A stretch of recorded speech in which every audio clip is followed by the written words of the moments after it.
Canal Neville e Amigos, um canal da quarta para a terceira dimensão, um canal quântico, um canal materializado em você. Olá amigos do YouTube, tudo bem? Olha a gente aqui de novo com mais um áudio para vocês. E como já é de praxe dizer, espero que gostem.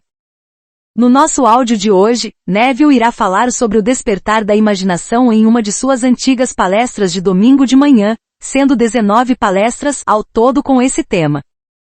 Como você já deve saber, muitas das palestras de Neville já viraram livros, e com essa não é diferente, mas como em toda palestra feita ao vivo, e de improviso, esta aqui pode ter alguns trechos e comentários um pouco diferentes, e que não estão no livro. Portanto espero que essa tradução atualizada, adaptada e comentada faça sentido para você.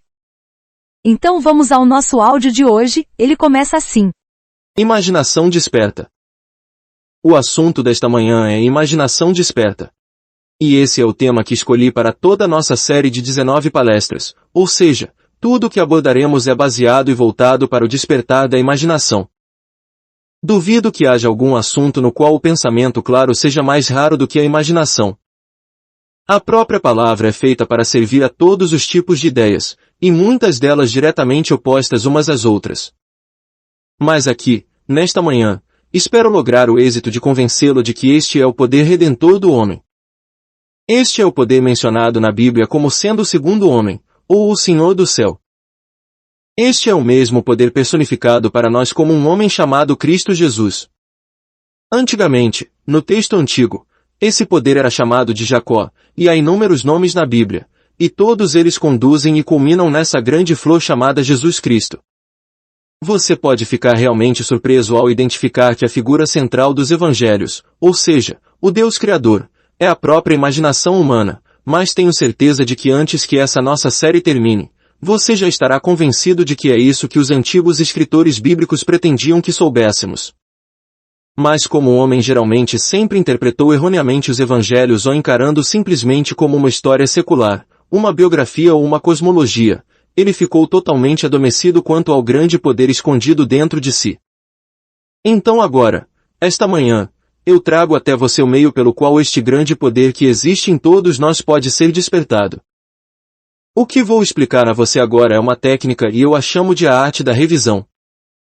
O que eu faço? Eu aproveito todo o meu dia, e mais tarde o reviso em minha mente.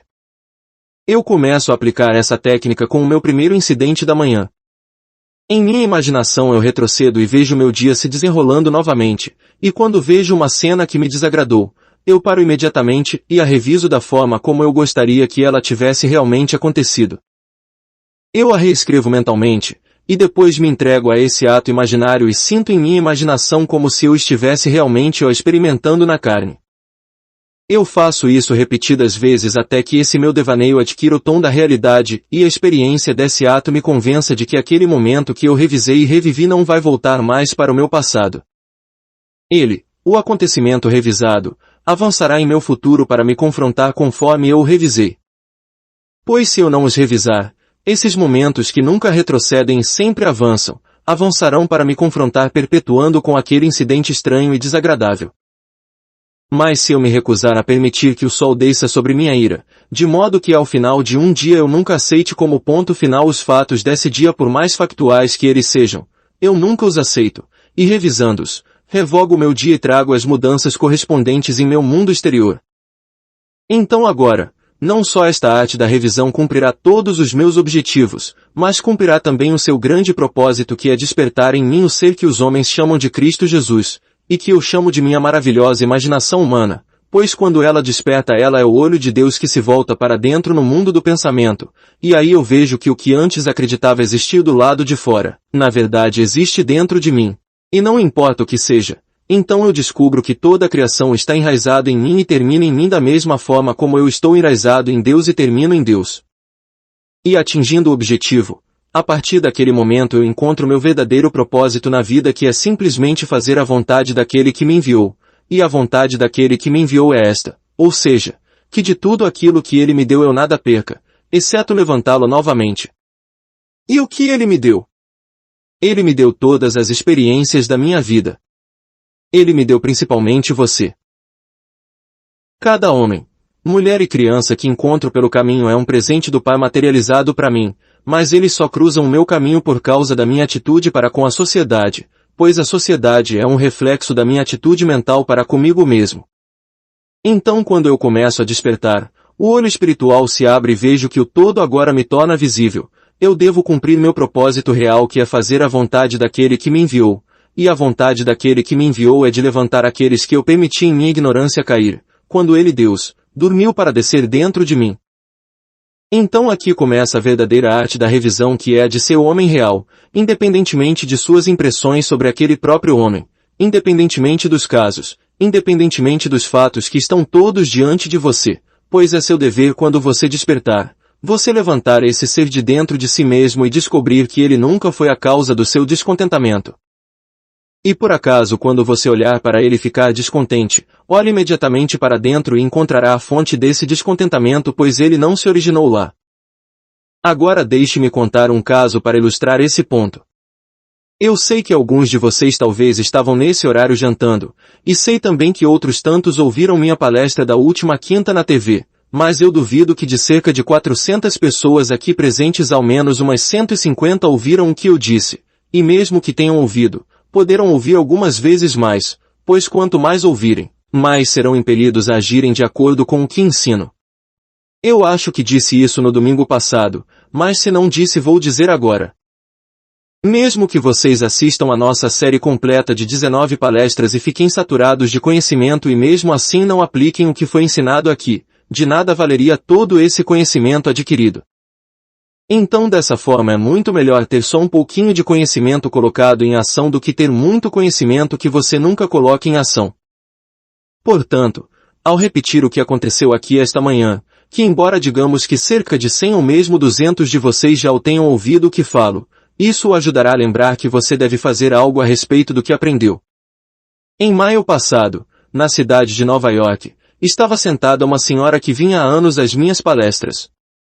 E na ocasião, eu fiz uma observação simples para ela, que as pessoas devem se tornar cumpridoras da palavra e não apenas meros ouvintes. Pois se um homem apenas ouve e nunca aplica o que ouve, ele nunca irá realmente provar ou refutar o que ouviu. Então contei para ela a história de uma senhora que só tinha me ouvido 3 ou 4 vezes e como ela transformou a vida de outra mesmo tendo ouvido a verdade poucas vezes. Ela foi para sua casa e decidiu colocar em prática o que aprendeu. Há cerca de 2 anos atrás, após uma violenta discussão, ela foi expulsa da casa de seu filho por sua nora e nesse momento, seu filho disse a ela: "Mãe, você não precisa de nenhuma prova do meu amor, mas essa é a decisão de minha esposa. Eu a amo, e a sua decisão é a minha decisão também. Essa é nossa casa, nossa pequena família e lamento por ela agir dessa maneira a seu respeito, mas a senhora sabe como são essas coisas de família que terminam do jeito que terminou hoje. Então, como já disse, a decisão dela também é a minha decisão. A senhora tem que ir embora." Isso aconteceu há cerca de 2 anos. Ela foi embora e quando refletiu um pouco melhor, percebeu que noite após noite, por mais de 2 anos, ela havia permitido que o sol descesse sobre a sua ira, ou seja, que ela tinha mantido pensamentos negativos constantes, fazendo com que suas suposições se materializassem e culminassem com a sua expulsão da casa de seu filho. E nesse meio tempo de cerca de 2 anos, ela enviou vários presentes aos netos, mas estes nunca foram reconhecidos. Mas ela sabia que os presentes foram entregues e recebidos, pois foram enviados com seguro e aviso de recebimento.